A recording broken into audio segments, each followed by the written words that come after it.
Coca-Cola est une marque nord-américaine de soda de type cola, fabriquée par The Coca-Cola Company.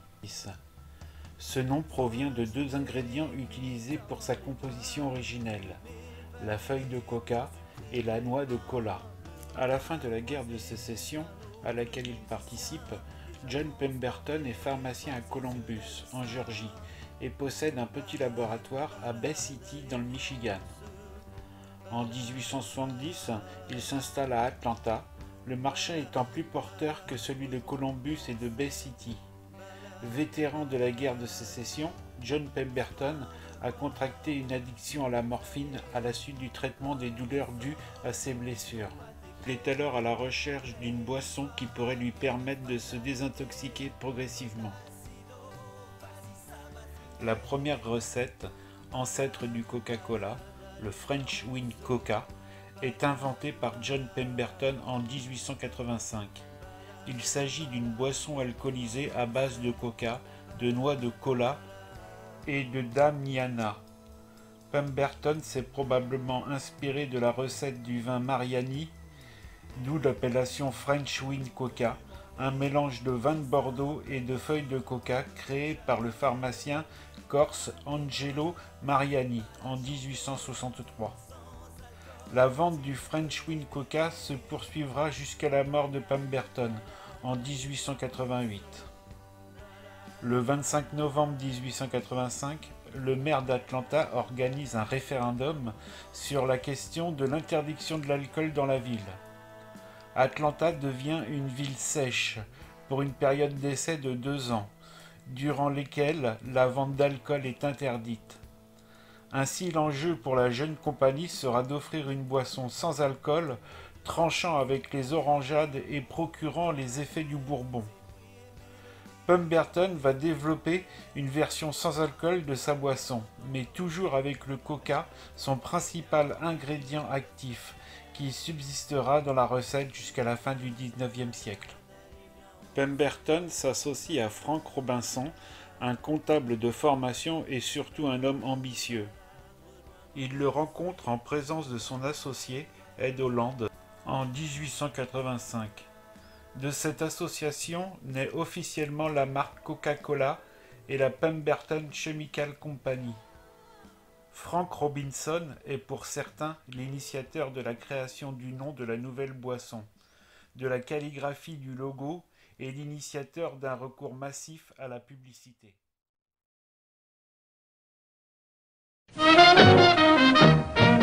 Tous les gars et toutes les filles du voisinage, on aime ça. Danser avec Coca-Cola, y a de la joie. Entre copains tous du même âge, quand on voit un coke vite et froid. On pourrait danser jusqu'à l'autre bout du monde, et même plus loin qu'elle est jolie ma blonde. Un sourire, un coke, on est jeune, quelle merveille. Là où y a de la joie, le coke et son pareil.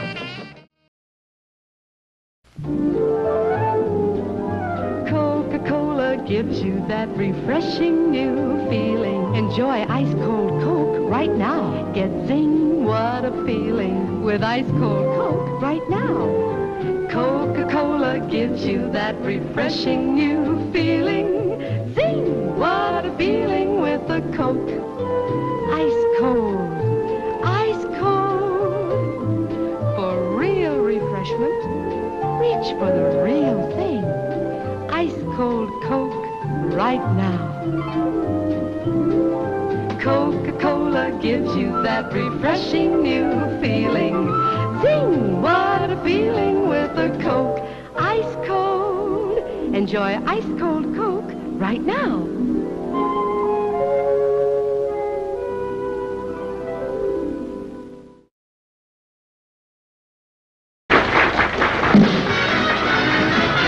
Refresh yourself, enjoy yourself, be really refreshed with Coke. Refresh yourself, enjoy yourself, there's real refreshment in Coke.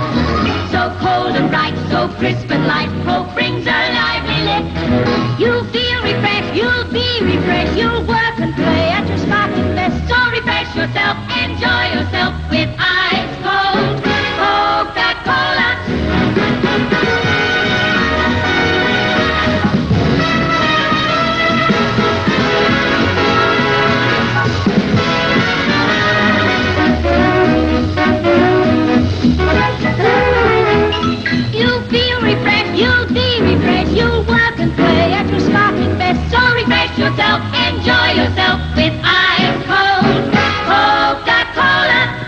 Enjoy Coca-Cola in regular, king and family size. Le 6 juin 1887, Pemberton fait inscrire la marque au registre du commerce, ce qui fait de lui l'unique propriétaire, et cela aux dépens de ses anciens associés. La même année, l'homme d'affaires Asa Griggs Candler achète Coca-Cola à Pemberton pour $2300, profitant avec Frank Robinson de la maladie de Pemberton pour la lui racheter de force. Il va, à l'aide d'une campagne marketing intense, donner son essor à la boisson.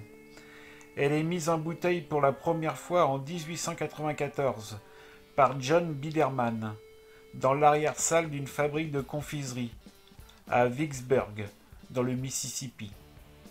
Officiellement, la boisson ne contient plus de cocaïne depuis 1903, mais après un contrôle surprise de la US Food Drug and Insecticide sur le produit, il s'avère qu'on en détecte encore des traces après 1929. Des recherches scientifiques montrent qu'un verre de Coca-Cola en 1886 contenait environ 9 mg de cocaïne. En 1911, le directeur du bureau de chimie du département de l'agriculture américaine, Harvey Washington Wiley, affronte la firme et son important service de chercheurs, l'accusant d'user à tort du nom de Coca-Cola, alors qu'elle ne contient plus de cocaïne, et également d'utiliser illégalement de la caféine comme additif. L'affaire se termine en 1916 devant la Cour suprême qui exige que l'entreprise paye les frais de justice et réduise le taux de caféine de son soda. Cette affaire juridique marque un jalon important dans l'élaboration de normes sur l'étiquetage. Coca-Cola s'est implanté en France en 1919, après la fin de la Première Guerre mondiale en 1918. Les soldats américains mobilisés en attente dans des camps de transit doivent embarquer vers les États-Unis. Un Américain habitant la France, Raymond Linton, a l'idée de vendre la boisson à ses compatriotes. Raymond Linton livre son témoignage sur la première livraison. Le premier envoi de Coca-Cola vers la France est arrivé à Bordeaux au printemps 1919. Les services de la douane n'avaient pas un tel produit sur leur liste et ils refusent de m'écouter quand je leur expliquais que ce n'était pas de l'extrait de coca. Ils furent même très surpris lorsque leurs chimistes fournirent les résultats des analyses. Le succès des ventes aux soldats américains poussèrent l'entreprise à s'implanter à Paris le 11 juillet 1919. Mais la production française ne débutera qu'en 1921. En 1933, le Café de l'Europe, à Paris, près de la gare Saint-Lazare, propose une nouvelle boisson, le Coca-Cola. Jusqu'à la Seconde Guerre mondiale, l'Allemagne du Troisième Reich représente le second marché de la compagnie Coca-Cola, après les États-Unis, avec une production de plus de 100 millions de bouteilles.